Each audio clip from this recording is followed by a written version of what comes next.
Hello दोस्तों, कहानियों का दौर चैनल में आपका स्वागत है।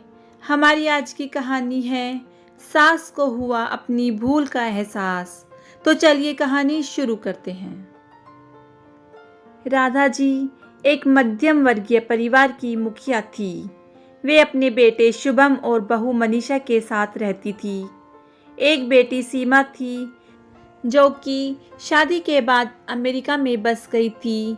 राधा जी के पति की मृत्यु बहुत पहले ही हो चुकी थी। शुभम और मनीषा की शादी को 5 साल हो गए थे, लेकिन अब तक उनकी कोई संतान नहीं थी। राधा जी की बहू मनीषा भी जॉब करती थी, जो कि राधा जी को बिल्कुल भी नहीं सुहाता था।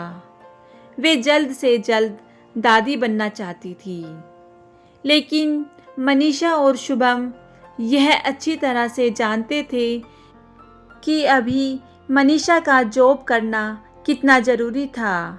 राधा जी अपने बेटे शुभम से इस बारे में बात करती तो शुभम किसी न किसी बहाने से बात को टाल देता था।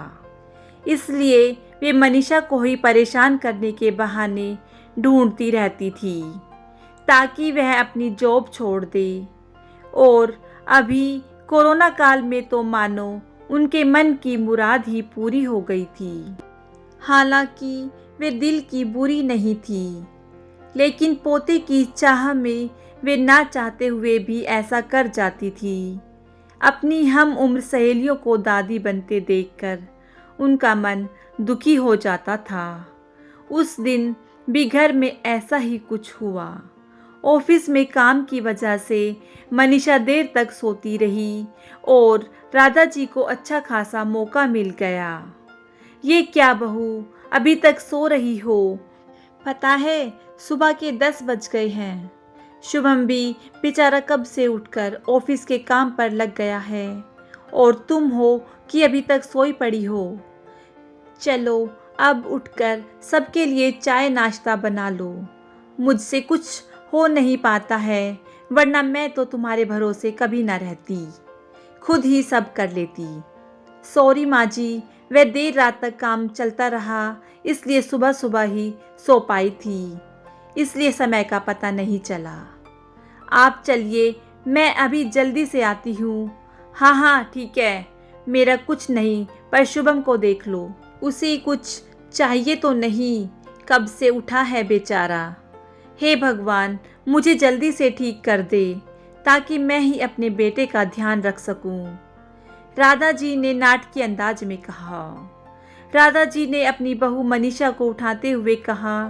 मनीषा ने घड़ी देखी तो वाकई में 10 बज गए थे। आज उसकी आंख कैसे नहीं खुली। वह जल्दी जल्दी अपने काम निपटाकर हॉल में आई तो शुभम अपने लैपटॉप के साथ ऑफिस के काम कर रहा था। उसने किचन में जाकर चाय नाश्ता बनाया और फिर रात के बर्तन साफ किए और झाड़ू पोछा करके नहाने चली गई। दरअसल कोरोना वायरस की बढ़ती बीमारी की वजह से शहर में पूरी तरह लॉकडाउन किया गया था, इसलिए काम वाली बाई भी नहीं आ रही थी। मनीषा खुद एक इंटरनेशनल कंपनी में काम करती थी। उसका ऑफिस टाइम निश्चित नहीं होता था। अधिकतर उसे रात में देर तक काम करना होता था। कल भी उसका काम देर तक चलता रहा, इसलिए वह देर तक सोती रही। मनीषा नहाकर आई तो देखा कि उसकी सास अपने कमरे में अपनी सहेली से फ़ोन पर बातें कर रही थी। बातचीत में अपना नाम सुनकर मनीषा सास की बात सुनने लगी। अरे शारदा, तुम भी अपनी बहू को ज़्यादा सर पर मत बैठाओ। बहू को ज़्यादा उड़ने दोगी तो कल को अपनी नौकरी के चक्कर में वह तुम्हें ही घर की नौकरानी बनाकर छोड़ेगी। मैं तो भाई शुरू से ही मनीषा के नौकरी करने के खिलाफ थी। अब करे नौकरी शौक से, पर साथ साथ घर के काम भी करे। मैं तो बदन दर्द का बहाना बनाकर बैठ जाती हूँ, नहीं तो सारे काम का बोझ मेरे सिर पर आ गिरता। मैं कोई मुफ्त की नौकरानी थोड़े ही हूँ। मैं तो कहती हूँ तुम भी यही क्या करो। सास की बात सुनकर मनीषा की आंखों में आंसू आ गए। वह जिस सास को बीमार समझकर उनकी दिन रात सेवा करती है, उन्हें एक गिलास तक नहीं उठाने देती, सारा दिन घर का और रात को ऑफिस का काम करके थकान से चूर होकर भी उफ तक नहीं करती, उसका यह फल मिला है उसे। माना वे मेरी नौकरी के खिलाफ है, मगर यदि घर की किस्त नहीं होती तो वह भी कभी नौकरी नहीं करती। शुभम का बोझ कम करने के लिए ही तो वह नौकरी कर रही थी। खैर, अभी के मुश्किल समय में वह सास से किसी बात पर बहस नहीं करना चाहती थी जिससे घर का माहौल खराब हो, इसलिए वह उनकी बात को नज़रअंदाज करके वहाँ से चली गई। लेकिन उसकी नज़रों में राधा जी की इज्जत जरूर कम हो गई थी। दूसरे दिन सुबह सुबह राधा जी की बेटी सीमा का अमेरिका से फ़ोन आ गया। सीमा की सास उसके पास अमेरिका आई हुई थी। आदत के अनुसार राधा जी ने जैसे ही सीमा की सास की बुराई करनी चाही, वैसे ही सीमा ने उन्हें डपट दिया। माँ, आप बिल्कुल भी माँ जी के बारे में अनाप शनाप नहीं बोलेंगी। पता है आपके चक्कर में आकर मैंने उनके साथ कितना बुरा व्यवहार किया था, लेकिन आज मुझे उनकी कीमत पता चल गई है। तुम तो उनके यहाँ पर आने के कितने खिलाफ थी, मगर आज भी यहाँ नहीं होती ना माँ, तो ना जाने हमारा क्या हाल होता। तुम्हें तो पता ही है कि मेरी नौकरी करना कितना ज़रूरी है। कोरोना ने यहाँ भी ऐसा कहर ढाया है कि घर से ही सब करना पड़ रहा है। किट्टू का बेबी केयर सेंटर भी बंद है। मैं और राजेश फुल टाइम बिजी रहते हैं। ऐसे में माँ जी ने अकेले ही किट्टू के साथ साथ पूरे घर का काम संभाला हुआ है। मुझे कुछ भी नहीं करने देती हैं। अगर वे नहीं होती तो माँ हमारा क्या होता, यह सोचकर ही रोंगटे खड़े हो जाते हैं। सच में माँ, वे कोई साधारण महिला नहीं हैं, बल्कि मेरे लिए तो देवी के समान हैं। मेरे इतना अपमान करने के बावजूद।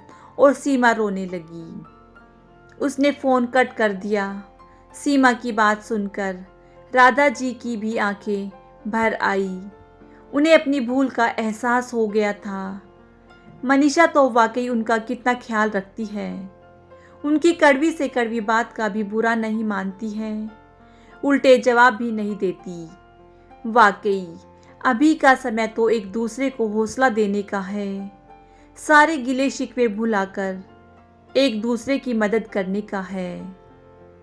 तो फिर वे स्वार्थ में कैसे अंधी हो गई थी, इतना कैसे गिर गई थी कि ऐसे मुश्किल समय में अपने ही परिवार की सहायता नहीं कर सकती।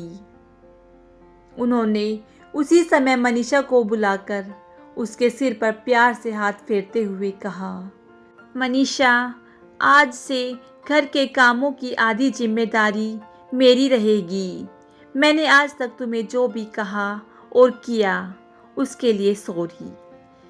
चलो अब तुम जाकर आराम करो, खाना मैं बना लूँगी। इधर सास का बदला हुआ रूप देखकर मनीषा की भी आंखों में खुशी के आंसू आ गए और अपनी सास के प्रति उसके मन में फिर से पहले वाला सम्मान वापस आ गया था।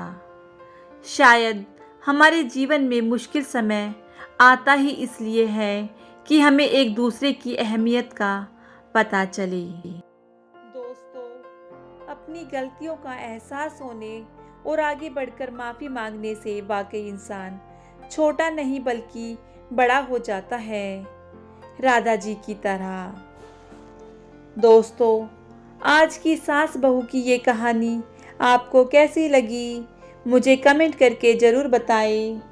अगर आपको ये कहानी अच्छी लगी हो तो इस कहानी को लाइक कीजिए, शेयर कीजिए और मेरे चैनल को सब्सक्राइब कीजिएगा। कहानी सुनने के लिए बहुत बहुत धन्यवाद।